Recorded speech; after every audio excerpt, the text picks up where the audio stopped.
అండి. నేను మీ దిలీప్‌ని. ఈరోజు మనం కర్కాటక రాశి కోసం చాలా చక్కగా తెలుసుకుందాం. థంబ్‌నెయిల్‌లో చాలామంది చూసి "ఏంటండి గురువుగారు గండాలని చెప్పి మాకు చాలా భయపడుతున్నారు."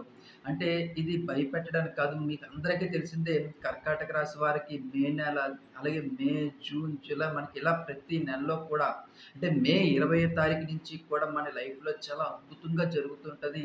ఏ పనైనా సరే చాలా చక్కగా మనం అనుకోనటువంటి పనులు ఏవైతే జరగలేదో ఆ పనులన్నీ కూడా మనకి సక్సెస్‌ఫుల్‌గా ప్రతి విషయం కూడా చాలా చక్కగా జరుగుతుంటది. అలాగే పిల్లల ఎడ్యుకేషన్ పరంగా అవ్వచ్చు, వ్యాపార పరంగా అవ్వచ్చు, హెల్త్ పరంగా అవ్వచ్చు, ఫ్యామిలీ డిస్టర్బెన్స్ ఎక్కువగా ఉంది. ఫ్యామిలీ రిలేషన్‌షిప్ బంధాలు గట్టిపడడానికి అవ్వచ్చు. ఇవన్నీ కూడా మనం చాలా చక్కగా గత వీడియోలు అన్నీ కూడా మనం తెలుసుకున్నాం. మరి మనకి మంచి ఎంతుందో చెడనేది కూడా ఒక 10% మనకి సహకరిస్తా ఉంటుంటది ఎప్పుడు కూడా. ఎందుకంటే మనకి మంచి ఎప్పుడు కూడా ఒక 60% జరుగుతుంటే, దాని వెనకాతల ఏదో ఒక రకమైనటువంటి తెలియని గండాలనేవి కూడా మనకి ఎనకాతల వస్తూ ఉంటాయి. దానివల్ల చిన్న చిన్న ప్రమాదాలు కూడా ఉంటాయి. అయ్యో! మనకు కొంచెం ముందుగానే తెలిసుంటే బాగుండు కదా! అనుకుంటాం. మరి ఆ చిన్న చిన్న గండాలు కూడా మనం చూసుకున్నట్లయితే మాత్రం గత జన్మలో చేసుకున్నటువంటి కర్మల తాలూకా ఫలితాలు ప్రకారం ఒక 5% ఇబ్బందులు పడ్డాం అనుకోండి.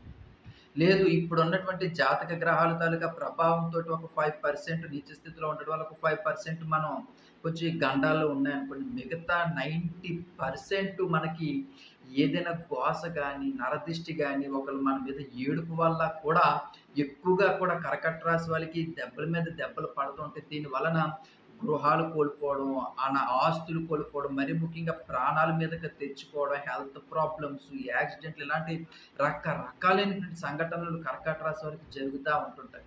మరి మనకి ఈ మే నెలలోనే కూడా చిన్న చిన్న గండాలనేవి ఉన్నాయి. ఆ గండాల నుంచి మనం బయటపడడం ఎలాగా? ఏ భగవంతుడిని మనం దర్శనం చేసుకోవాలి. ఆ గండాలు ఎలాగా? అంటే రాశి అందరికీ కూడా కర్కట రాశి వాళ్ళందరికీ కూడా ఉంటాయా అంటే మాత్రం నక్షత్రాల ప్రకారంగా అలాగే పాదాల వారికే కూడా వారికి ఎలాంటి గండాలు రాబోతున్నాయి. మరి ముఖ్యంగా మే నెలలోని 20వ తారీఖు నుంచి 30వ తారీఖు మధ్య దాకా మనకి ఎలాంటి ఇబ్బందులు, చిన్న చిన్న గండాలు కూడా మనకి రాకుండా ఎలా రక్షింపబడాలనేది కూడా మనం వీడియోలో చాలా చక్కగా తెలుసుకుందాం. అలాగే కర్కట రాశి వాళ్ళకి మనం ఆ వచ్చేటువంటి నక్షత్రాలు కూడా మనం చూసుకున్నట్లయితే మాత్రం పునర్వసు నక్షత్రం 4వ పాదం, అలాగే పుష్యమి నక్షత్రం 1, 2, 3, 4 పాదాలు, అలాగే ఆశ్లేష నక్షత్రం 1, 2, 3, 4 పాదాలు కూడా మనకి కర్కాట రాశి కిందకు వస్తుంది. మరి పునర్వసు 4వ పాదం వారు ఆర్థిక పరంగా చాలా జాగ్రత్తలు తీసుకోవాలి. ఎవరికైనా సరే మనం అప్పిచ్చేటప్పుడు గానీ, మధ్యవర్తిగా ఉండేటప్పుడు గానీ, ఇళ్ళ మీద డబ్బిచ్చేటప్పుడు గానీ, ఆస్తుల మీద డబ్బు ఇప్పించేటప్పుడు గానీ, లేదంటే మనం ఏదైనా సరే అడ్వాన్స్‌లు ఇచ్చేటప్పుడు గానీ, అలాగే మనం ఏదైనా సెక్యూరిటీగా ఉంటదని చెప్పి ఎవరి దగ్గరైనా సరే డబ్బు అప్పుగా ఎక్కువ డబ్బిచ్చి వడ్డీ తక్కువగా తీసుకుందాం, మన డబ్బు ఎక్కడికి పోదని సెక్యూరిటీగా మనం ఆలోచించినప్పుడు గానీ, చాలా అంటే చాలా జాగ్రత్తలు తీసుకోవాల్సినటువంటి అవసరం ఉంటుంది. అలాగే మీకు మరీ చెప్తున్నాను కర్కాటక రాశి వాళ్ళకి కూడా మోసపోయే అవకాశాలు చాలా ఎక్కువగా ఉంటాయి. మోసగింపబడం అనేది కూడా ఎక్కువగా ఉంటుంది కాబట్టి, మనం నమ్మిన వారు, మన బంధువులు, మన దగ్గర వారు కాబట్టి ఇంకా జాగ్రత్తగా ఉండాలి. అలాగే మీకు అవకాశం ఉన్నంత వరకు కూడా మంగళవారం పూట సుబ్రహ్మణ్యేశ్వర స్వామిని దర్శనం చేసుకోవడం కంపల్సరీ అండి. అలాగే మీరు కొంచెం ఆ సుబ్రహ్మణ్య స్వామి గుడికెళ్ళినప్పుడు కొంచెం బొట్టనేది తెచ్చుకొని ప్రతిరోజు కూడా మరీ ముఖ్యంగా ఈ నెల మొత్తం కూడా అంటే మే నెల అంతా కూడా ప్రతిరోజు కూడా కొంచెం బొట్టనేది పెట్టుకొని బయటకి వెళ్ళేటప్పుడు మనసులోని ఆ సుబ్రహ్మణ్యేశ్వర స్వామిని స్మరించడం వల్ల మనం అనుకున్న పనులన్నీ కూడా చాలా చక్కగా జరుగుతాయి. హెల్త్ బావుంటుంది. ఎడ్యుకేషన్ బావుంటుంది. పనులన్నీ కూడా చాలా చక్కగా జరుగుతాయి. మనం అనుకున్నటువంటి గండాల్లోంచి ఏవన్నా రావాల్సినటువంటి ఏవైనా గండాలు చిన్న చిన్నవి ఉన్న వాటి నుంచి కూడా మనకి రక్షింపబడడానికి ఆ సుబ్రహ్మణ్యేశ్వర స్వామి యొక్క శక్తి అనేది కాపాడుతుంటది. అలాగే మనకి పుష్యమి నక్షత్రం 1, 2, 3, 4 పాదాల వారికి మనం చూసుకున్నట్లయితే మాత్రం 1, 2, 3 పాదాల వారికి చాలా అంటే చాలా జాగ్రత్తలు తీసుకోవాల్సినటువంటి మరి ముఖ్యంగా విద్యుత్‌కి సంబంధించింది, అలాగే అగ్నికి సంబంధించినటువంటి విషయాల్లో చాలా జాగ్రత్తలు తీసుకోవాలి. అలాగే 4 పాదం వారు ఆరోగ్యపరంగా కూడా జాగ్రత్తలు తీసుకోవాల్సినటువంటి అవసరం ఎంతో ఉంటుంది. ఎందుకంటే పుష్యమి నక్షత్రం 1, 2, 3 పాదాల వారు నాకు చిన్న చిన్న ఎలక్ట్రికల్ విషయాల్లో నాకు చాలా అవగాహన ఉంది. నేను చేసేస్తానులే అనేటువంటి ప్రమాదాన్ని కొని తెచ్చుకున్నట్టు అవుతుంది. ఒక మంచి ఎలక్ట్రీషియన్ తీసుకొని రండి. ఆ పని చేయించుకోండి. అలాగే 4 పాదం వారు కూడా అగ్నికి కొంచెం దూరంగా ఉండేటువంటి పరిస్థితి ఏర్పడుతుంది కాబట్టి, మీకు ప్రతి మంగళవారం కూడా ఆంజనేయ స్వామి గుడి దగ్గరికి వెళ్ళండి. దర్శనం చేసుకోండి. అలాగే కొంచెం బొట్టనేది కూడా తెచ్చుకొని ప్రతిరోజు కూడా ఆంజనేయ స్వామి తాలూకు బొట్టు పెట్టుకొని, అలాగే హనుమ చాలీసా చదువుకోండి.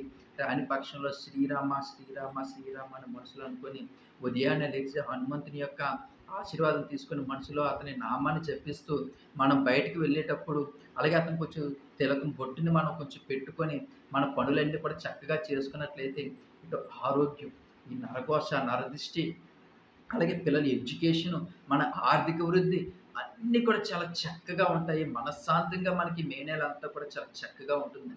అలాగే ఆశ్లేష నక్షత్రం 1, 2, 3, 4 పాదాల వరకు మనం చూసుకున్నట్లయితే నీటికి 4 పాదాల వరకు కూడా చెప్తున్నాను. ఆశ్లేష నక్షత్రం వాళ్ళకి నీటికి సంబంధించినటువంటి విషయాల్లో చాలా జాగ్రత్తలు తీసుకోవాలి. మరీ ముఖ్యంగా ఈ సమ్మర్ వచ్చింది, సెలవులొచ్చాయి, విహారయాత్రలకు వెళ్ళేటప్పుడు నీటికి సంబంధించినటువంటి విషయాల్లో చాలా జాగ్రత్త తీసుకోవాలి. ఎందుకంటే సముద్రాల దగ్గరికి వెళ్ళేటప్పుడు, స్నానాలకు వెళ్ళేటప్పుడు, నదీ పరివాహక ప్రాంతాల్లో స్నానాల కోసం వెళ్ళి ఆటలాడుకుందాం అనుకునేటప్పుడు, అలాగే చెరువుల దగ్గర, నూతుల దగ్గర ఈతలకి వెళ్ళేటప్పుడు కూడా ఎందుకంటే మనకి కొత్త కొత్త ప్రదేశాలు, అవి లోతు ఎంతున్నాయో తెలీదు. మనకి అంతా వచ్చులే, నాకు ఈత వచ్చులే అనుకోవడం కూడా పొరపాటు. ఎక్కడ ఏ టైం ఎలాగుంటుంది. ఎందుకంటే నీరనేది మనం ఒక్క అడుగు వేసాము అంటే అది 10 అడుగులు మనల్ని ఆకర్షించేస్తది. కనురెప్పేసి కనురెప్ప తెరిచే లోపల ఏం జరుగుతుందో తెలీదు. ఎంతో అనార్థం జరిగిపోతుంది. మనం ఎంత జాగ్రత్త పడినప్పటికీ కూడా అనుకోనటువంటి సంఘటన జరిగితే మన వెనకాతల చాలా ప్రపంచం ఉన్నది. మన వెనకాతల మన కుటుంబ ప్రపంచం అనేది కూడా ఉన్నదనేది మీరు గ్రహించగలరు.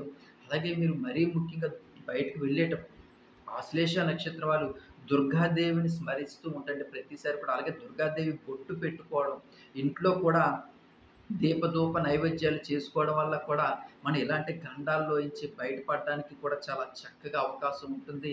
అలాగే మన కుటుంబం మీద ఏమైనా జెలసీలు ఉన్నా, మన మీద ఏమైనా దోషాలున్నా, ఏమున్నా సరే అవన్నీ కూడా తొలగిపోయి చాలా చక్కగా మనం అందమైన జీవితాన్ని చక్కగా మలుచుకోవడానికి ఆశ్లేష నక్షత్రాలకు ఉంటుంది. అలాగే మన పనులన్నీ కూడా కొంచెం లేట్ అయినప్పటికీ కూడా మే నెలలోనే మన పనులన్నీ కూడా చాలా చక్కగా జరుగుతాయి. మంచి విషయాలు మనం వింటాం. అలాగే శుభకార్యాల్లో పాల్గొంటాం. అలాగే మనకు రావాల్సినటువంటి ధనం చేతికి అందుతుంది. అలాగే మనం ఇవ్వాల్సినటువంటి అప్పులు కూడా తీర్చుకోగలుగుతాం. ఆర్థికంగా స్థితివంతులు అవుతాము.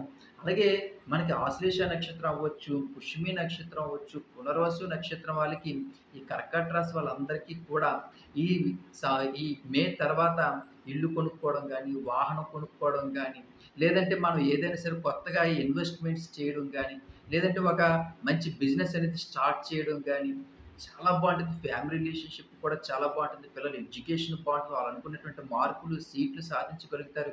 ఇలాగ పనులన్నీ కూడా చాలా చక్కగా జరుగుతాయి. మనకి ఏవో చిన్న చిన్న గండాల నుంచి బయటపడగలిగి మన జీవితాన్ని చాలా చక్కగా చేసుకోవడానికి ఎప్పుడూ కూడా ఇంట్లో దీపధూప నైవేద్యాలు చేసుకుంటుండగా ఇలాగ నేను చెప్పినటువంటి పునర్వసు నక్షత్రం వాళ్ళు సుబ్రహ్మణ్యేశ్వర స్వామి గుడికి వెళ్ళడం, అలాగే పుష్యమి నక్షత్రం వాళ్ళు ఆంజనేయ స్వామి గుడికి వెళ్తుండడం, అలాగే ఆశ్లేష నక్షత్రం వాళ్ళు దుర్గాదేవిని ఎప్పుడు స్మరిస్తూ ఉండడం వల్ల మనకి జీవితంలో అన్నీ కూడా మంచిగా జరుగుతాయండి. ఇలా చాలా చక్కటైన వీడియోలు, మరిన్ని మంచి మంచి వీడియోలు తెలుసుకుందాం. ఇంకెవరైనా సరే నా ఛానల్ సబ్స్క్రైబ్ చేసుకోకపోతే ప్లీజ్ సబ్స్క్రైబ్ మై ఛానల్. అలాగే కామెంట్ సెక్షన్‌లో శ్రీరామ అని రాయడం మర్చిపోకండి. ఉంటానండి. మీ దిలీప్.